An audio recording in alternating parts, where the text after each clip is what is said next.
यदा यदा हि धर्मस्य ग्लानिर्भवति भारत अभ्युत्थानमधर्मस्य तदात्मानं सृजाम्यहम्। परित्राणाय साधूनां विनाशाय च दुष्कृतां धर्म संस्थापनार्थाय संभवामि युगे युगे।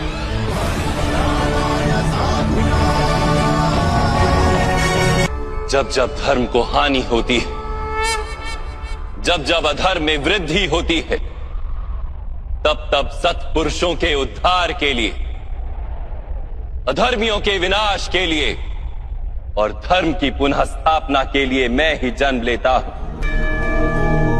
ये प्रत्येक युग में होता आया है और आगे भी ऐसा ही होगा।